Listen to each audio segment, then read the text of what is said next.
This is the Freeheel Life Podcast, episode number 154. I'm your host, Josh Madsen, coming at you from the Freeheel Life shop in Salt Lake City, Utah. And what it is, my people, back again. Happy Monday, happy start to the new week, and happy skiing for a lot of you out there.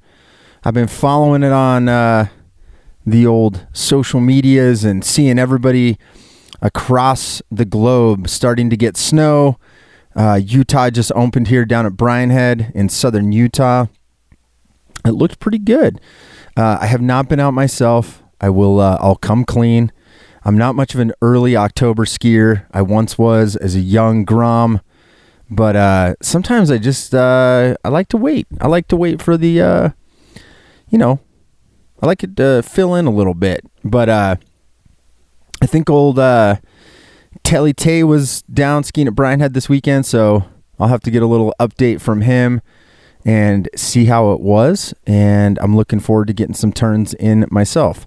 So getting the gear prepped up, getting the muscles warmed up, and doing all the good stuff to prep. But I've been trying to repost some openings, and whether it's, well, not so much backcountry, because I guess on Instagram there's more the resorts, but it's fun to see. I was looking at some of the smaller resorts like Hogadon and Wyoming, obviously like Jackson Hole, the ones here in Utah. Midwest looks like they've got some snow out there. East Coast, everyone's kind of gearing up as we head towards the Thanksgiving holiday here in the United States.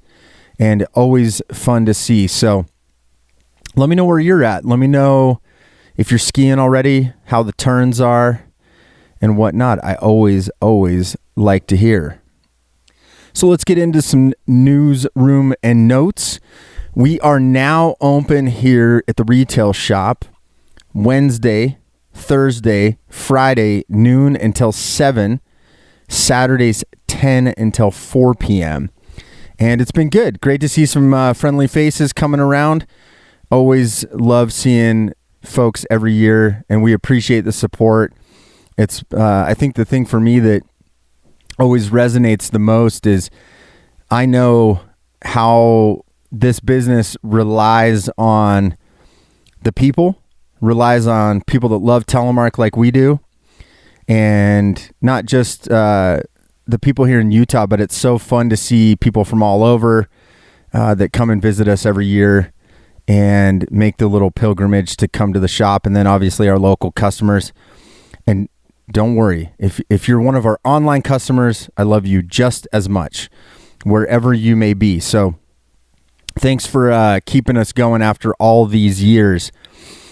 I think the big news to kind of touch on, we're really it's always about boots, isn't it? I feel like we're always talking about boots, something about boots.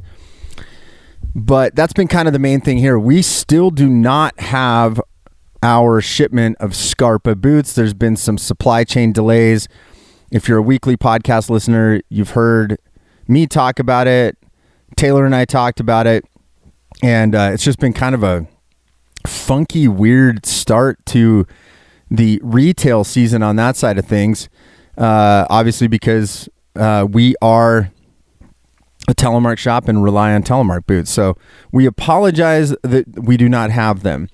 The word on the proverbial street is that we will be the first ones in America to get the Scarpa Telemark boots, but they have not arrived. I do not have an exact ETA. But what we've been encouraging people to do is, if you are a person who is in need of boots, please reach out to customer service at freeheellife.com. Let us know what size, or if you need to get sized up, we can help you with that with some resources, even if you can't make it into our retail front, and we would love to get you in the queue. I have a feeling, most of the time we get boots starting in September. That's typically, so we're going on a couple months with a little dry spot, if you will. And I have the sneaking suspicion that if these boots kind of show up too late, even more shops will have a harder time justifying taking them in. And kudos to those that do. Obviously, we are going to take ours in because we need Telemark boots to spread Telemark to all of our friends, new and old, and future friends. So I wanted to bring that up just to get it out on the radar consistently.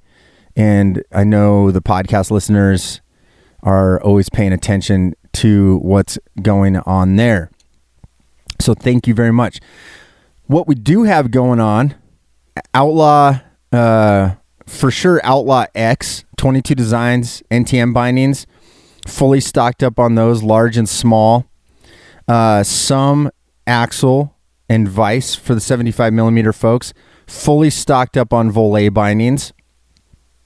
So everything from 3-pin all the way to switchback. And we've got a few rotofellow bindings in as well.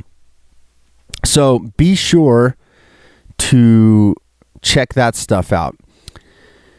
This week, we're going to be dropping some new merchandise. I'm super, super excited about it. So stay tuned. We've got the ever popular Evolution design that Taylor Johnson made, and it's fantastic. It's kind of got the evolution of the leather boot into the Terminator, and that's a fun one.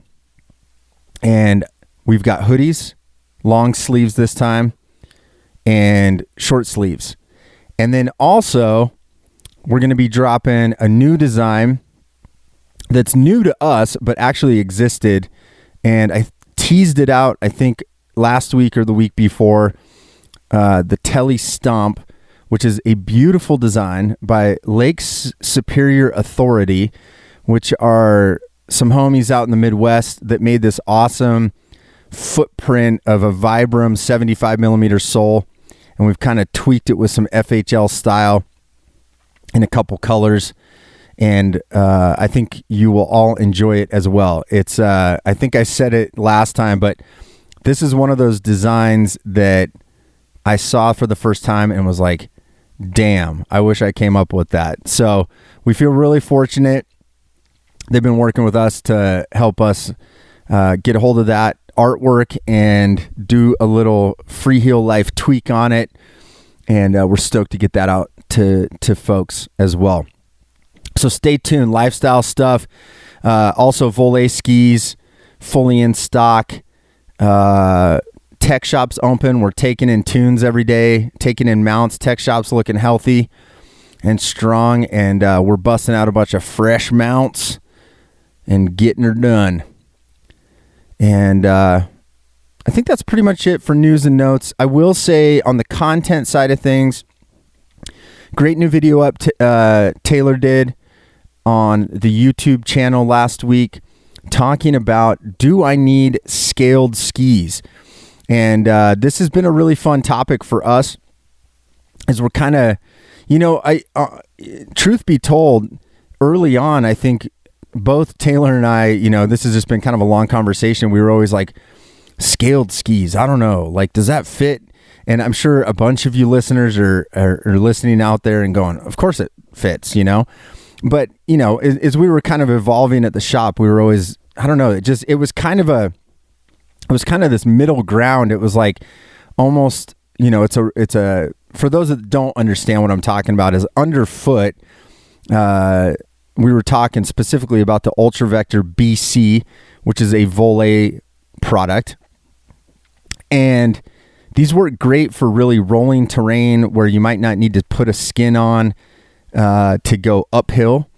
And so there's a scaled bottom where when you move forward, it goes with the scales, and then the scales catch in that pocket under the foot, much like kick wax would way back in the day for all you old timers. And that's why how you can get up the hill. So it's kind of a cool quiver play for those that are looking for a ski to add.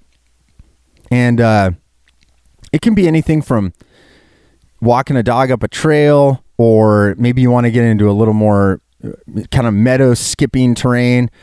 And, you can pack the skins with you, but it's a good way to kind of maneuver around. It's a good travel tool. and obviously good for skiing. So definitely hit home. I know when we posted it in the Facebook forum, people were posting photos about what they had and how they loved them, and they've been on the boat for a long time, and that's really cool. I love seeing that. It's a cool. It's not really a throwback. I mean, especially Ultra Vector BC. I mean, you're talking about like 95-ish underfoot, but it's kind of a modern play on almost like a little more on the Nordic roots of things. And, talking about binding combinations of you could go 3-pin or switch back, and even NTN. I know some people were chiming in talking about NTN setups on that as well, which is obviously a little heavier, but the point being, it's a cool setup. Check that video out on the YouTube, subscribe to the channel, hit the bell for notifications and all that good stuff. And we're going to be doing some more videos. And Taylor and I were talking today how excited we are for getting out on some snow and actually starting to stack some clips for some fun ski stuff. Summer can get a little dry, recycling some old material, and I think we're all ready to get our shred on. So stay tuned to that. It's going to be good. And I think that's about all I got for Newsroom and Notes today. So today's topic, what am I going to talk about? I've been thinking about this one for a little while and going to roll solo today.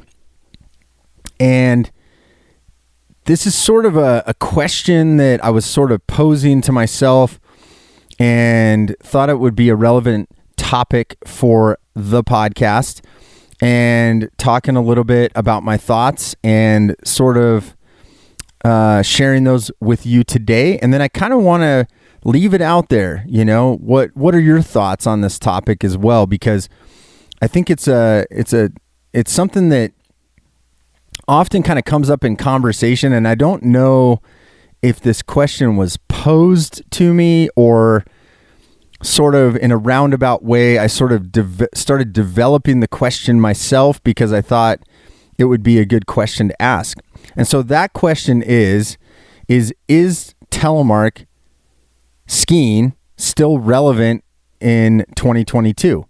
And I was kind of trying to figure out where to start with this one. And I thought I'd start with looking up the definition. And I looked it up in the old dictionary, and there's three definitions. I'm going to read 1, 2, and 3, and then kind of play off that, because I think the word relevance is a little bit subjective in this case. So that's kind of what I thought I'd break down on the podcast today. Again, would love to hear your thoughts. Hit me up, podcast@freeheellife.com. And I'd love to share those thoughts in the next mailbag episode. So the definition of relevant is, number 1, having significant and demonstrable bearing on the matter at hand. Number 2, affording evidence tending to prove or disprove the matter at issue or under discussion, relevant testimony. And number 3, having social relevance. So number 1 and number 2 honestly didn't really strike me. I posed this question and I'm thinking to myself, and I sort of read this and I'm like, I don't know. 1 and 2 didn't really give me that punch in the gut, Number 3, having social relevance, that definitely kind of struck more of a chord in me. And let me explain a little bit why, because I think this is sort of the first point I was going to make is number 1 and 2 are sort of almost trying to prove or disprove something, demonstrating that there's some sort of the thing that we're asking is sort of demonstrating why it needs to be there.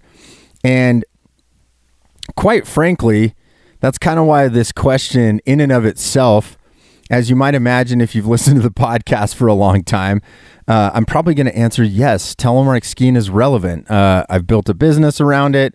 I've been doing it for nearly 30 years myself. Huge part of my life. So I guess I got a little skin in the game. I'm probably going to say yes, it's relevant. But sort of these two early definitions, I think kind of what the whole difficulty for me is when it becomes trying to prove that it's relevant to somebody. I kind of already know in the conversation that if someone's trying to get me to prove that it's relevant, they probably don't really care. So I don't know. I'm just always kind of that mindset. It doesn't, I always, I've said this many, many times on the podcast. I think telemark in a lot of ways, from what I can tell, from my own point of view, is a personality choice. Certain people are drawn to it, other people not so much. And, some people are just going to gravitate to it. It's a very visually exciting turn to watch someone do well. And I think that inspires people to do it. So the aspect of the social relevance, like I said, that was the one. just the phrase social relevance, to me, that's sort of where everything lies for me, because I've always thought telemark people are sort of what keep it going. The craftsmanship of the turn, what you put into it. I always say it's a turn you pay into and it pays back. The more you pay in, the more you get. And I feel like that social relevance really plays in to the individual, and then the individuals doing it together sort of build the fabric of telemark. And if anybody's traveled around to different resorts, it's sort of a contagion, if you will. Typically, there'll be strongholds of telemark. And, it always starts with one guy or girl that are the telemark person. I mean, I can't tell you how many mountains I've gone to, ski hills, ski resorts, and there's like, oh yeah, I know Telly Dave or Telly Martha or whatever. There's like these names that always are, it's something with telemark, it's like, you've kind of got that moniker, and that's the person that, was kind of the first one, or they're like the most diehard, and everybody knows them. Everybody knows that they're a telemark skier.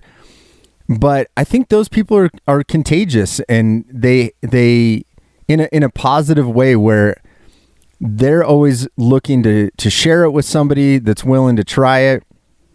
And generally speaking, telemark's a pretty friendly crowd. They're going to help you out on the mountain, and I think it just kind of grows from there. So I think the social relevance of telemark is always going to be there, and I think that's what's important. And that's just I don't even know what else to say about it. It's just the telemarkers tend to gravitate to telemark skiers, and everybody, I feel like it's sort of that secret I've talked about. Like, once you pay into the turn, you can see that telemarketer. You see the Freeheel in the lift line, and you're like, oh yeah, that person's paid into. Or it's like their first day, and I know I've done that. You see the beginner, and you're like, hey, like, do you need any help? And you might go over and like, hey, let's take a lap, or like, and then you've got to sort of convince them, no, it's cool. Like, I actually want to hang out with you for a run, and I think that's what's helpful, is sort of this innate want to mentor or help or give a tip or whatever, not unwantedly, but I think most people are pretty open to it. And that's kind of always been a really cool thing to me from being a young telemark skier, and now, as I've gotten older, and I still see that after all these years, after almost 3 decades of doing this, it just seems like that social fabric is still an incredibly important part of it. So the question that kind of comes up most often when people that I'm talking to that maybe they're snow sliders, maybe they're not, there I am trying to explain, I'm a telemark skier, and there I am standing, sort of putting my hands in the air, showing sort of like an offset turn with my hands, and then showing the opposite turn going the other way and trying to explain to him, yeah, your heel's not attached and you're making alternating lunges going down the hill. I would say so many times the question that gets asked is, so what's the point of telemark skiing? And it never occurred to me over all these years that I was trying to come up with a point to explain to people. But I think this question in and of itself is sort of, I think, what got me thinking about to a lot of people that hear what I just described with my funny hand gestures and alternating lunges going down the hill, that to many, many people, they're interested in knowing what is the point? Like, why would you do that? And then I think that evolves into this relevant question with people that don't telemark ski, but probably are, in most cases, I always think it's probably more from the alpine side of it, asking sort of like, why would you do that? Or the backcountry side of it. Why would you keep telemark skiing?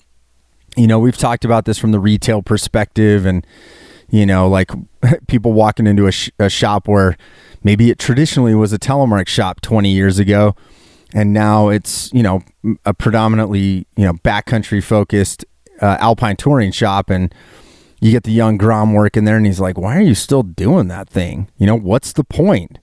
And I think that's kind of more where the relevant question comes in. So as far as I'm concerned, as long as there's people telemark skiing, it's going to stay relevant.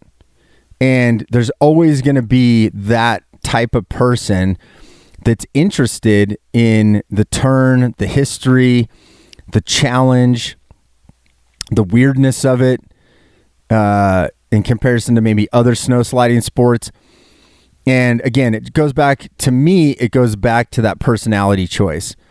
And I hope that resonates with you too. Let me know. Like, I would love for listeners out there to email me and give me some feedback, tell me about your personality. What other things do you do in your life that kind of remind you of telemark in a different way? One way I always answer this question to people is I try to take it a little more general, and I'll sort of be like, like we have a local fitness gym, called Vasa Fitness. It's very, the generic gym, got the treadmills, got the weights, got the racquetball court and the pool. But, it's like if someone's like excited to get a gym pass, a lot of people go to that place and it's great, right? But it's sort of this like general take on getting weights and fitness in and whatnot. And people can relate to that because they're like, oh yeah, I know that gym. And they're like, what does that have to do with telemark skiing? And I'm like, okay, now do you know what CrossFit is? And I'm not a CrossFitter. I kind of, I know the basics of it, but any CrossFitters out there, don't get mad. I'm not trying to throw you under the bus. I'm actually saying the people that choose CrossFit are sort of in the fitness world. To me, on the outside looking in, that seems like sort of a similar personality. Maybe not to telemark, but like within that sphere of things, someone that's looking for harder. They're not just looking to go hit the treadmill for 20 minutes and do the elliptical. I mean, they're like, I'm into power lifts and I'm into doing all this stuff. And it's just like it's a community, it's tight knit, and the people that do it really get it. And you can see it. Even as someone who doesn't do CrossFit, people that are into that style of exercise, it's like you can tell they're devoted, they're passionate, and they're super into it. And there's a community around it. And to me, the CrossFit kind of represents Telemark, and the generic gym sort of represents alpine skiing to me. And I know that's a broad brushstroke of alpine skiing. So it just is what it is. But trying to get people to understand, like, Telemark's like this incredibly passionate community worldwide that is just, it's hard to explain unless you're on the inside. And, it's kind of like when if anybody listened to the podcast about the message to the beginner telemark skier, that's kind of what I was talking about is you get into it, and as you pay into it, it just gets better and better. And when you start linking those first turns, you're part of something. And, you might even be just doing it yourself. Like I said, you might be the first one at your resort in a long time that's done it. And it's just something that, even if you're rolling solo, I think there's that special moment where you're like, oh, like, this is what it's all about. This is why all these other people do it and are fanatical about it and super passionate. And I always love that. So as far as going back to the main topic of, is it relevant and sort of what is the point? The point of it for me is that it's its own thing. And I think that's what's important to understand about telemark skiing is it's its own thing. And that was kind of why those first two definitions at the beginning that I was reading don't really make a whole lot of sense to me. Because if for instance, an alpine skier's trying to say, what's the point of telemark skiing in 2022? And I'm forced to try to compare it, the pros and cons of telemark skiing against alpine skiing or against snowboarding or whatever it is. To me, it's sort of a lost cause, and I don't think there's a way to win that argument, because in a lot of ways, like, you might get in like the topic of efficiency on uphill travel, and then you're talking about boots and range of motion on your boots and free pivot tour mode. And I mean, you could go on and on and on. And there's obviously merits to all of these things, weight of the gear or whatever it may be. You get my point. But to compare it to alpine skiing, like I was saying, it's one, I don't think it should be something that you really need to debate, because it's sort of a lost cause unless, if someone really wants to listen and talk over it, sure, that's great. But I think a lot of times where that conversation ends up is sort of a stalemate of sorts, because as a telemark skier, it's like you kind of get it or you don't. And I could argue all day, like on the weight topic for backcountry skiing. But here's the deal. I usually try to return the question, what's the point of telemark skiing? And, let's say we're talking the weight thing and we're talking uphill travel. All right, well, your gear's lighter. Okay, cool. But the question I like to ask back is, what kind of turn do you like to make going downhill? And if someone doesn't care and they're a skier, alpine touring makes sense. If you're, I'm actually willing to not have the weight debate in order to descend the mountain in telemark fashion. And I might throw a P turn in there, here and there, because that's being a good telemark skier. So, but hopefully you get my point on that. And that kind of leads me into the next one, which is telemark skiing easier? Again, are we trying to ask if it's relevant, or are we trying to ask if it's easier? I always say, despite my critics out there that think I should never say telemark is hard, 100% I think it's harder. That's it. Telemark skiing is, generally speaking, more difficult to learn the telemark turn, probably at an intermediate and expert level. And that's cool. I don't think that, I think the people that have criticized me over the years are like, don't say it's hard, man. Like, that's not good marketing. And I'm thinking, actually, no, I want to tell people it's hard, not to deter them, but because I know that the person that hears it and sees it and it looks beautiful, but like anything difficult that people master or get better at, it looks easier than it is sometimes, but ultimately it's difficult and you got to pay your dues and you got to learn it. So I'm actually of the opposite mindset, that I'm actually okay with people knowing it's difficult, because why the hell should we lie to people and tell them it's easy to get them into it? I don't really think that the masses are going to flock to telemark skiing if we start saying it's easy. Now, I will say, if you make something hard look easier through a lot of effort and determination and practice and honing that skill, I think that's the most beautiful thing, is showing people the potential of what telemark skiing can look like when you put some time into it. And so that's kind of how I answer that. But I don't think you're going to win the debate of, is it easier? Is it harder? What's the point of it? I think these are just built-in things to telemark, that telemark is telemark. Telemark skiing has a learning curve. Telemark is something that is a tradition. That's how I've always looked at it. That's why I love the history of it so much. And traditions will get passed down through generations, simply by one passionate person passing it on to another passionate person. And, people are going to start and stop, and there's an attrition rate to it, just like anything that's out there in the world. Some people are going to stick with it, and some people won't. And that's just kind of it.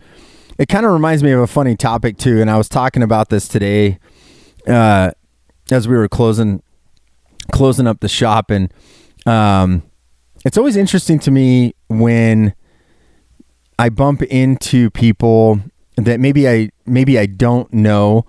We get in a conversation, and they're like, "Well, what are you doing?" Hey, I own a telemark business, and we got a retail shop, and this is my life. They see my knuckles tattooed. I got telemark across my knuckles, and they're just thinking, "Wow, this is crazy." And there's this need. It's sort of like a telemark confessional, if you will, like sort of on the spot. Like, we don't even know each other, and there's this need for people to be like, "I used to telemark ski. I don't really do it anymore, but I used to, and it was great." And they'll go on this long, almost like an origin story, where it's kind of this quick history of like how much they telemark skied and all this, sort of to end at the point that they don't telemark ski, but they feel like the need to explain it. And my sneaking suspicion is there's like some subconscious thing where like they know too. That's what I always think to myself, because I'm like, I actually like I don't care if you don't telemark ski anymore, but there's like this confessional moment where it sort of comes out, and it's like there's this need to explain that they were one of us back in the day. And I always admire that and kind of think it's funny, and always try to allay their fears that it's okay. Like, we're all still cool. But it always kind of cracks me up. I always feel like that maybe they secretly want to be dropping knees too. The other people that have done it, and I will say there's kind of the second side of that where they absolutely are bitter. They're like bitter telemark skiers. They've separated themselves from the fold and they're just bitter. That one always cracks me up too, because I'm like, wow, you like it's like they moved to alpine touring, and again, I always say it's like peer pressure. I think they've moved on and now they're just bitter, and they're like, why are you still doing that? And I'm like, I don't know, because that's what I do and you don't. But that's cool. So that's kind of my hot take on that. I just always get a kick out of it. So kind of the next sort of mini question within this that I came up with was, what benefit does telemark skiing provide me? And this kind of plays into, what's the point? Why should I do this? And I actually think there's a lot of benefits to it. Again, I think it's the right personality. The benefits for me when I think about it is exactly that. Telemark skiing makes me think a lot. It always has. It's telemark skiing is a lifelong puzzle, and there's so many aspects to it. The puzzle in the beginning of telemark is, how the hell am I going to drop my knee one way, drop my knee the other way? How am I going to link the turns together? The puzzle's very basic. It's very rough and rudimentary. And that puzzle at the beginning is very much trying to put the pieces together and understand the dynamics. And then as time goes on and you get better at it, I think there's all sorts of little mini puzzles that you're unlocking as you go. And so for some people, they've learned to link turns, and then maybe they move into moguls, and that's the puzzle that they're working on. Carving, it's another puzzle. It develops a smaller skill set within the macro picture of telemark skiing. Skiing trees, skiing powder, skiing crud, catching air. The list goes on. When you look at a mountain, you look at terrain, there's so many different puzzles that the mountains can present to one person. And that, to me, is the biggest benefit that I find personally, is there's always a puzzle. There's always something to learn and improve on. In the backcountry, those puzzles might be something as simple as how to do a kick turn. How do I skin more efficiently? How do I kick and glide? Going back to talking about like the Ultra Vector BC, like rolling terrain, kind of what we've been calling rugged touring, where it's maybe like a 3-pin setup, and learning the skill set that goes along with that. Even skiing in the terrain park, whole nother skill set. And all the challenges that come with telemark are you're approaching that puzzle, each individual puzzle, with a certain set of tools. And that's again where I've always distinguished telemark so separately from other snow sliding disciplines, because I don't necessarily see anything about a freeheel being a disadvantage. It just happens to be the toolbox that I'm using to solve the puzzle. And to me, that's the most exciting part about telemark skiing. And how do I utilize the equipment that I'm on to figure out where the pieces fit together and where the dynamics need to shift. And so there's just this, the benefit for me is the mental aspect of telemark. And I think that's what's kept me doing it all these years personally, is I really, really, really enjoy going out into the mountains and learning how to crack the code on certain things that maybe I didn't know how to do the year before, or maybe I was once good at something and I haven't done it a long time, or I haven't done it for a long time. So I get back to it and it's sort of reacquainting myself with those skill sets again. And I just absolutely love that. Other benefits for me are the athleticism of telemark is one of the other really exciting things for me, is just the health benefit of it. You know, it's especially, you know, at the beginning of the year, this time of year, you know, sometimes I get that preseason training in, and sometimes I don't. And it's kind of a running joke around here with the FHL crew, because sometimes I pride myself at a certain level of coming off the couch and being able to do good. But again, it's that technique you build up over time, and that in and of itself is almost like a puzzle. Is like, okay, how good is my technique to overcome my lack of physical fitness for the season or whatnot? So those are a couple of the benefits. I think is the mental is absolutely number one for me. I absolutely love the mental challenge of telemark 3 decades into this thing on all sorts of different types of equipment, all types of skiing, from terrain park back in the day to powder skiing to carving to catching air. Like, all of these things I just find absolutely fascinating. And I love the health benefit of it too. I like trying to push myself, and it's super cardio workout for me a lot of days. But yeah, so I feel like, you know, honestly, that those are some of the benefits of it. And I think if you're coming at a lot of these questions that I'm proposing within the relevance concept, it's I think if you're always looking within the framework of telemark, the answers to these questions are really easy, you know?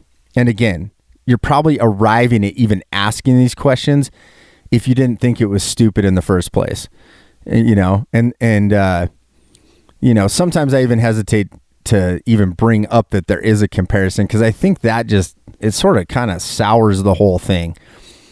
Get in the telemark world, get in that framework, and then look at these questions rather than trying to compare it to something that's completely different. And that's something that's always helped me personally. So kind of the final point on this is, I think the relevance of telemark has sort of changed over time.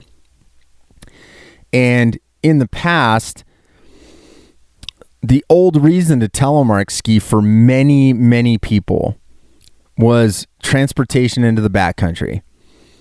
Last week I had my friend Craig Dosty on. Legendary, you know, owner of Coular magazine, really helped bring backcountry to the pages of his magazine over many, many years. And one of the things that's always stuck with me that he said to me in our debates with one another over the years has been, what he said is, backcountry skiing in America grew through telemark. And part of the relevance question, I think, goes back to that. Is the old reason that many, many people got into telemark was to access the backcountry. And it totally makes sense. That was the lightweight equipment that people were using at the time. And that went on for at least 2 decades, if not a little bit beyond that. I mean, you're probably talking, mid 1970s till about 2009. I mean, so probably even longer than that. But people were accessing the backcountry on this Freeheel equipment. Whatever turn they made going downhill, I have no idea on average. But a lot of people learned how to make telemark turns. Probably by default of the gear too, because it was a lot harder to make parallel turns on some of the older gear. I can attest to that. But that was what made it relevant in the past. And I think we're in a new era of telemark, to be honest with you. I think a lot of people are coming to telemark and are learning it in the resort, and they may not even have the want of going into the backcountry when they pick up that telemark setup for the first time. And that totally makes sense to me. But I think it kind of changes the reasoning behind why many people got into telemark in the first place from those eras I just was talking about, mid 70s to mid 2000s. I mean, that's a really, really long time for it to be associated primarily with backcountry skiing. And kind of going back to the Dosty conversation, like he and I, it took us a lot of years to kind of, we would debate back and forth. And I love that because I love history. I love talking to people that are older than me because I feel like I've always been able to learn a lot. And this is no exception, talking to an older telemark skier and sort of understanding that Dosty, like many people that I've spoken to over the years, they arrived at telemark skiing to be in the backcountry. And from day one when I learned in the resort. And a lot of it was because I was a kid. No one strapped a beacon on me when I was 14 and, hey, here's your shovel probe and, here's your beacon. See you later. Go in the backcountry. You're a telemark skier. I mean, that just wasn't what happened. And so I think really the turn was so intriguing to me at that point that I kind of came at it from being a young kid in a resort, learning how to do it. And even though that was in the early 90s, and I went on to, backcountry ski quite a bit and whatnot. But my experience back then reminds me more of what I'm seeing now. Is there's still a backcountry crowd, but I think there's a lot of people coming at it from the resort perspective, and they're learning how to do it in the resort. And frankly, they might not leave the resort that much, if at all. And I think when we all look at that, that's kind of what I'm talking about, the framework of looking through the lens of telemark in 2022. It's just, if you take out the backcountry reasoning of getting into telemark, it makes a lot more sense, at least to me. Hopefully to you out there. But this is why I wanted to kind of get your comments too. And, shoot me an email. I would love to just hear your perspective on it.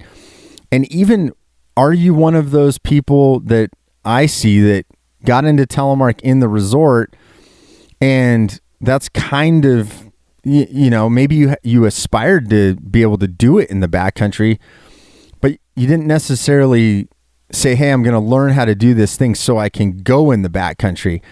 And I think what that does is it focuses the tradition of the turn back on the turn. And that's why I say there's all these cool puzzles within any mountain terrain. And I'm not just talking Rocky Mountains or the Sierra or, skiing Tuckerman's Ravine on the East Coast. I mean, I'm talking like just mountains, hills, whatever. I think as long as that mountain's there and you can tell he turned down it, like that's kind of what I'm talking about. That's the lens that I typically am going, that I'm looking through when I answer a lot of these questions to myself. And so, yeah, I think we're in a new era of telemark in that sense. And I think that's what makes it more relevant is people are drawn to the turn. There isn't, the primary reason isn't backcountry skiing, and the mode of travel is on your freeheel equipment, whether it's a scaled ski or rolling hills or fat 120 underfoot powder skis in the Rocky Mountains in Utah. I think that's really sort of the important aspect of this and what makes it relevant today. So those are kind of my thoughts I wanted to share with you all this fine Monday morning. And like I said, if the equipment exists, people will always telemark ski. It's just a fact. And I think another thing that kind of relates to what I was talking about last week with Dosty is if the equipment doesn't exist, like it just isn't there any longer for some reason in the future, I think the history has proven that someone's going to make it. There's going to be, and we're seeing that today too. The idea that telemark equipment is sometimes hard to find. I call it certain areas I call telemark deserts. It's difficult to find that watering hole, that shop that has telemark gear, that has parts, that can mount your skis correctly, that you can buy product, you can try boots on. There's a lot of those telemark deserts out there. But I like that there's sort of this DIY, do-it-yourself mentality that has always existed in telemark throughout history, all the way back to its inception in the 1860s with Sondre Norheim and these Norwegians in the telemark region of Norway that developed this turn. But, if you go back to even that, Morgedal, this is, again, like the inception of skiing becoming sport, and specifically these telemark people were creating side cut and skis, shortening the skis, creating a heel binding with the birch. They were innovating. And as they kept trying stuff, they were making new stuff, and they were innovating on the skis and on the bindings and on the boots. And it continued, as this revival happened in the 1970s in America. You've got people trying to use older Nordic equipment to mimic what they were seeing in books from way back when. There's stories of people looking at Stein Eriksson's book and seeing, this picture of a telemark turn, and that was what inspired him to start telemarking in the 70s on this Nordic gear. And, then you've got people taking, low cut leather boots, and you think of all the cool leather boots like Galibiers and Asolos and Merrills, and then guys are putting plastic cuffs on them, and they're innovating. Each generation has innovated on the past, and that's what's carried it into the future.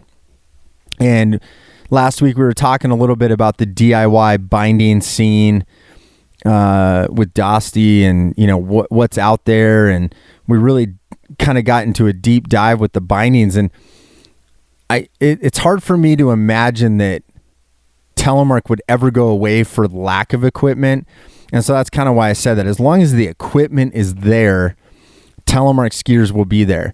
As long as the equipment is there and there's someone to carry on the tradition of the telemark turn, it's always going to be there, and it's always going to get passed down. And each generation is going to do its own little tweak on it and their own little spin, and they're going to try and carry it on into the future. They're hopefully the history continues and it evolves too, but it evolves within the lens of Telemark.